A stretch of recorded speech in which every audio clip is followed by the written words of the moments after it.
9 news nuggets you need to know about Nycos. And we're going to be talking about the city of Canaveral, the city of the suns. On the east coast,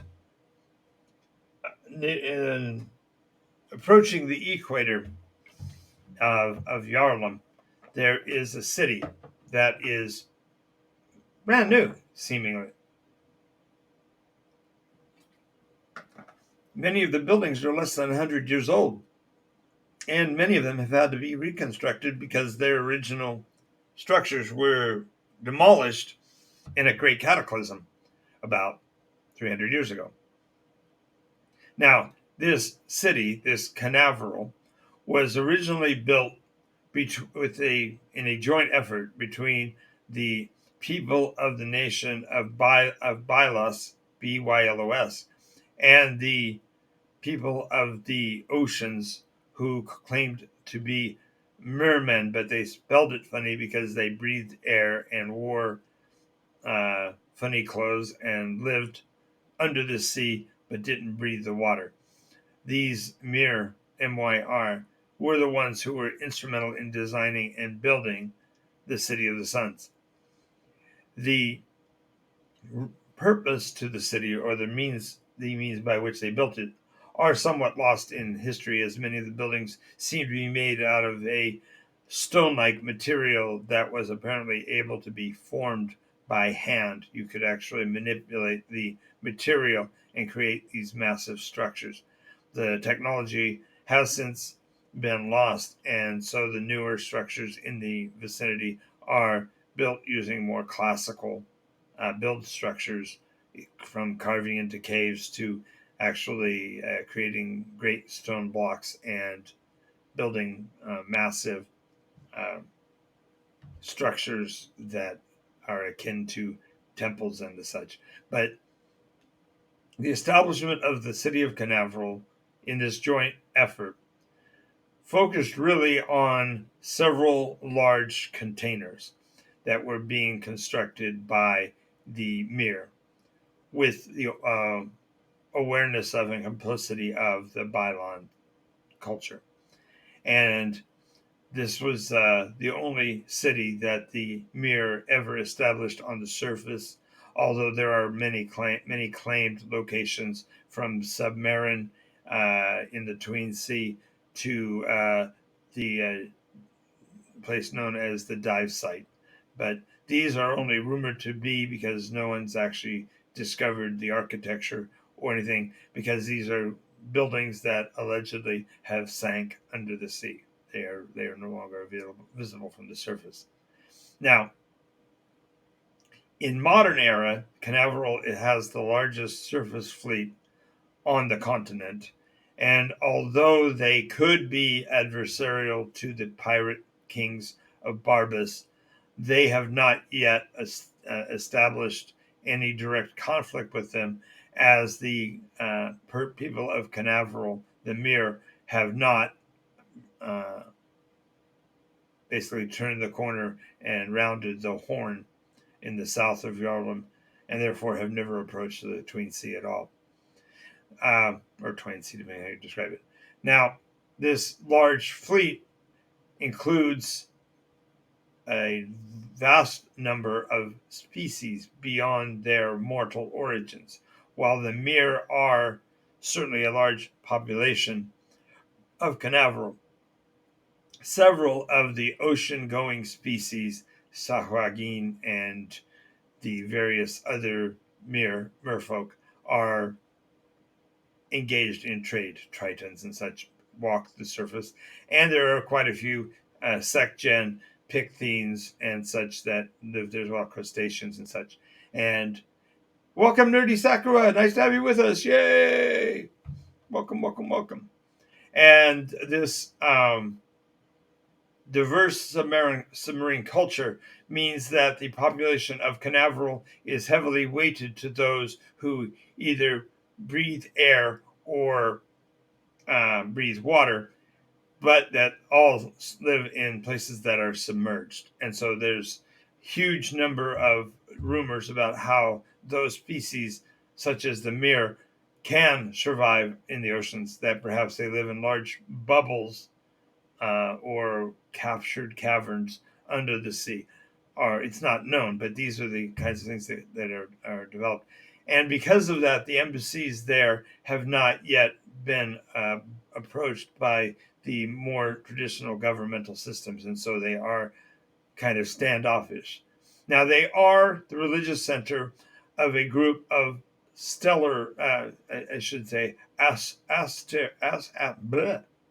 astral worshippers. They who worship the signs in the skies.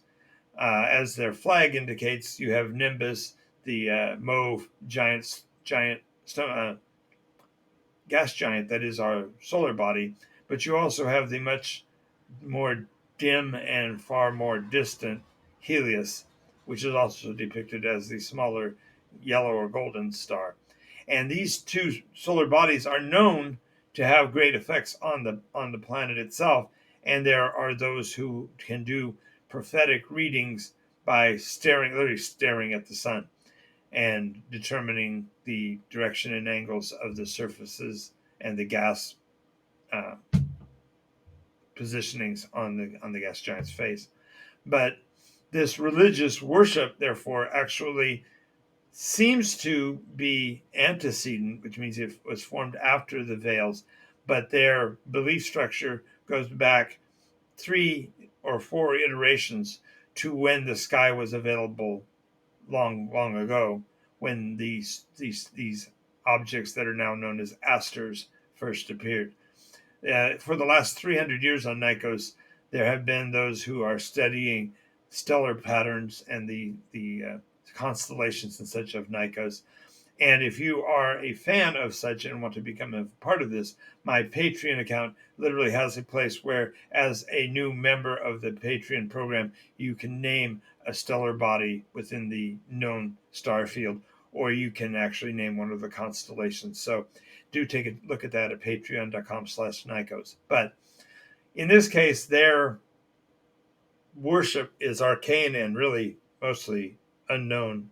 It's a fascinating mix of old sun dawn worshiping, early worshiping species race cultures such as the Fanlanese, but it also is a um, relatively new one, calling into identification the stellar bodies above the sky. So, in addition to this, the Naval War College at Canaveral has had its first graduating class.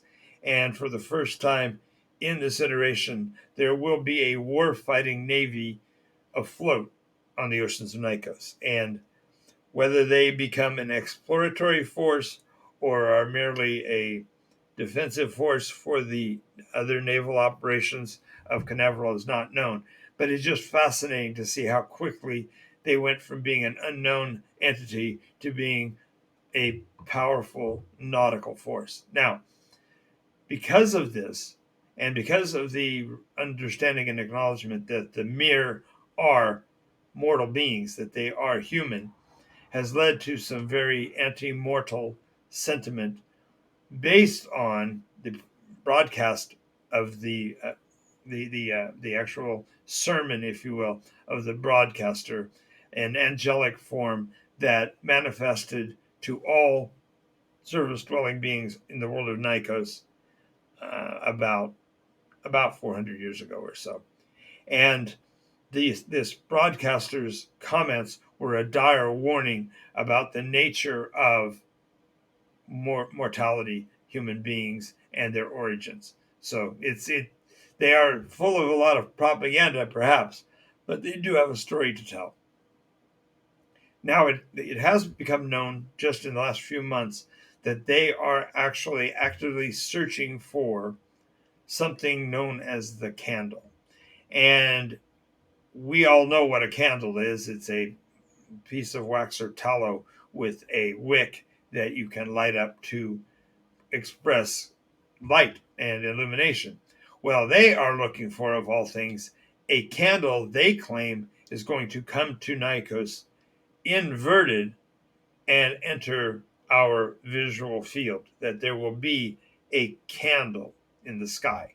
Of course, this is patently ludicrous unless you threw it up there in the first place, but I digress. Realize that the people of Canaveral have some rather quaint views, some very interesting views, and the city of Canaveral should be visited at your first opportunity when you get to the world of Nycos. Now, I'm going to go ahead and be signing off the formal portion of the show. Sakura, if you have any questions or comments you'd like to add in, please do so.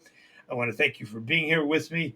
I'm Jonathan Albin, and this has been Nycos RPG's 9 news nuggets you need to know about Nycos. And if you have any questions or comments, I'm glad to entertain them at this point. Thanks a lot. These two portions of the episode will be airing on YouTube. And if you haven't yet, check out my YouTube channel at NycosRPG over there.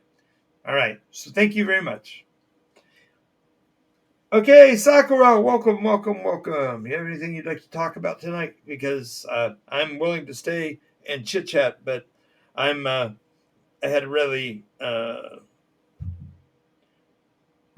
heavy week this week, and so I've got a lot more work to do for the other episodes this week. But I'm glad to see that you were here, and if you have anything to add, feel free to do so. I'm going to go check how the conversation over here is going.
Well, I don't have anything else for the day, and Sakura, I greatly appreciate you being here, and nice to see you. And I will be back again tomorrow at 11 p.m.